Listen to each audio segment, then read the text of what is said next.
I'm John Terzak, and today I'm going to answer the question of how to make chocolate pecan tart, or chocolate pecan pie, or chocolate pecan tartlets, as in small versions, okay? So we're going to start by making the mixture, and we're going to do it real quick. I've got all the ingredients out here ready to go, and I have 11 egg yolks in this bowl. I'm going to put 2 ounces of granulated sugar into it. I'm going to cream it somewhat. I'm not going to get crazy about it because I don't need to. Then I'm going to put 1 cup of dark corn syrup.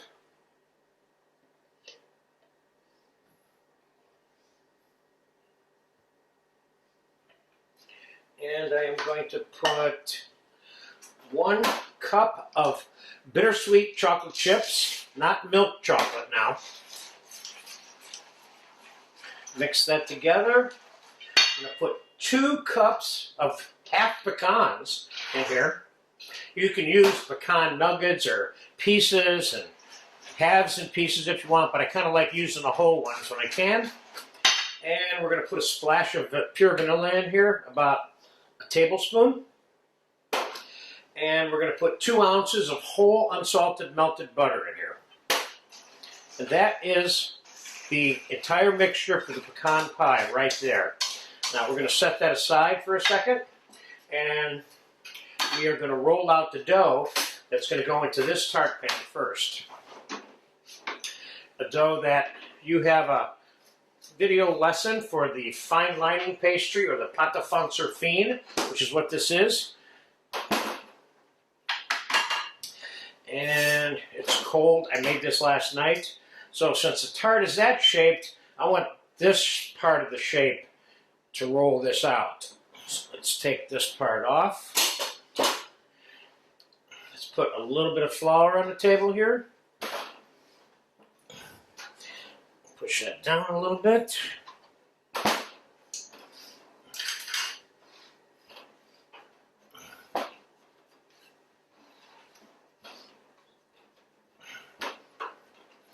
It's cold, of course it can get a little crumbly, so it kind of warms it up a little bit. There's a lot of butter in here, as you know, if you've seen this recipe.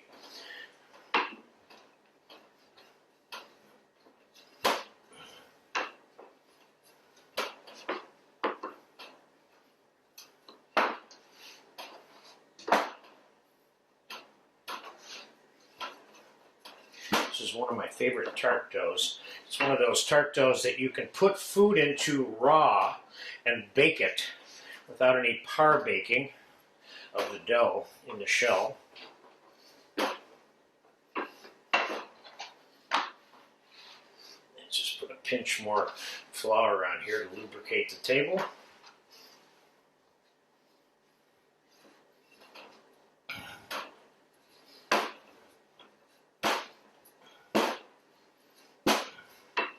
See what the size is. We need to make this a little bit longer. And the width is probably just about perfect, but I like a little elbow room. So let's just go like that. See, the great thing about this particular rolling pin is you can put pressure on either side, and that's the part that it rolls at. Unlike a regular flat roller, which only has 1 point of pressure. Okay, let's get this into this.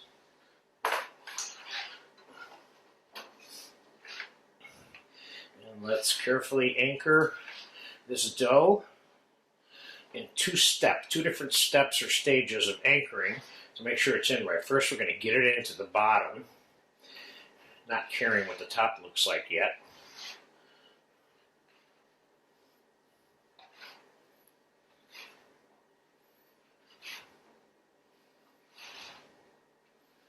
We're going to fold this over slightly so that when I press this, I have a little bit of wall that's slightly higher than the top of the tart pan. So I'm making this tart pan deeper than it normally is by doing this.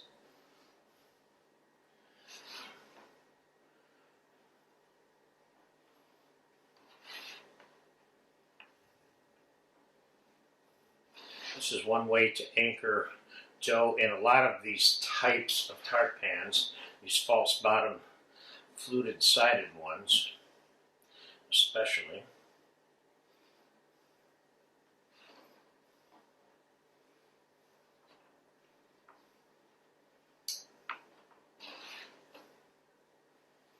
And we can just roll this right over this, make sure it's all cleanly cut. We can take this.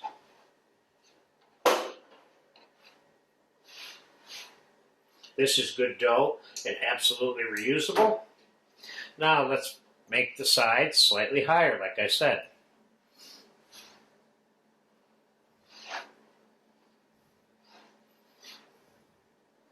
This gives you a little more room for product in the tart shell, and it also gives the dough a little bit of room to relax down under the heat without falling below the level of the shell.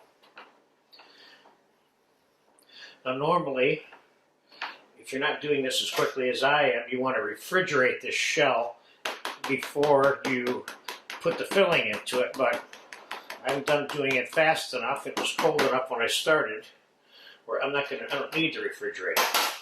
So, let's put this in the oven.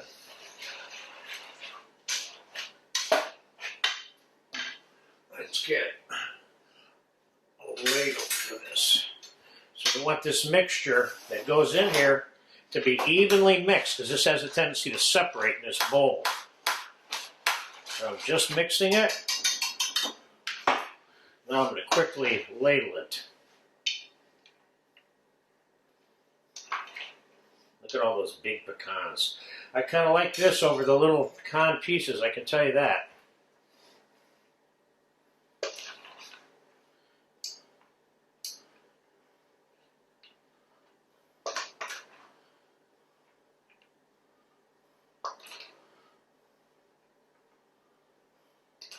I don't think I'm going to have enough of this left to do any of those tartlets with.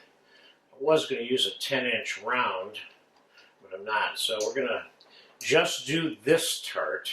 You certainly can put this into a tartlet shell or a pie shell, either way, and you're good to go. So I'm going to pop this in the oven, 350, 375. It should take about 35 to 45, possibly 50 minutes. Starts getting too brown on top because the sugar has a tendency to brown. We'll either turn it down slightly or put a sheet of foil over the top to keep the top from browning anymore. So let's get it in the oven. And I'll be back in 35, 40 minutes. We'll take a look at it and see where it is, and I'll bring it up to speed on exactly how long it was baking. See you soon. Okay, it's been about 55 minutes for the chocolate pecan tart. It's looking good. We're taking it out. We're going to put it on the cooling rack, let it cool for a few hours. Then we're going to fast forward and come back and eat some of it with you later. Let's get this out of the oven first.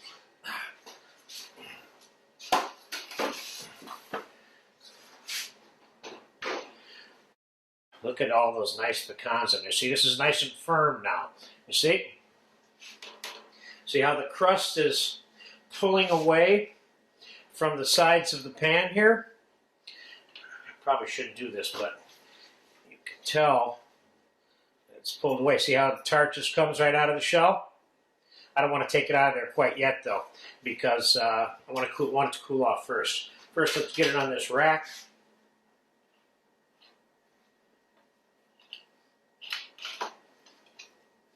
And we'll let this cool for a few hours. So I'll be back, little fast forwarding here, and I'll see you soon. We'll be eating this. Okay, it's been about an hour and a half. This has been cooling. I checked to see how well it was going to come out. It came out really well on the one end. On this end, I had to take a little knife and just loosen up a couple little spots there. For some reason, it was stuck. But here we go. Now, of course, the serving and eating part of this is pretty easy. Let's cut it right down the middle to those big, giant pecans. Look at that. Look how nice that came out. Look at that. Look at that cameo. Lots of good chocolate there, too. So let's cut ourselves a decent portion. And let's powder sugar it over here. Slide it over there. Now, I haven't done this for about 25 years, but I whipped some fresh cream with an immersion blender. And I would certainly recommend serving this one with no sugar. There's enough sugar in here between the dark syrup and the chocolate. Basically, you don't need anything else with this dessert. Look at that. And one more thing about this, which is nice. The dessert covered up in the refrigerator will last 10 days, no problem, maybe even 2 weeks, but definitely for a week. So you can make this and sit around and eat it for a week. So as soon as that camera stops rolling, we're taking a bite out of this one. Have a good time with this dessert.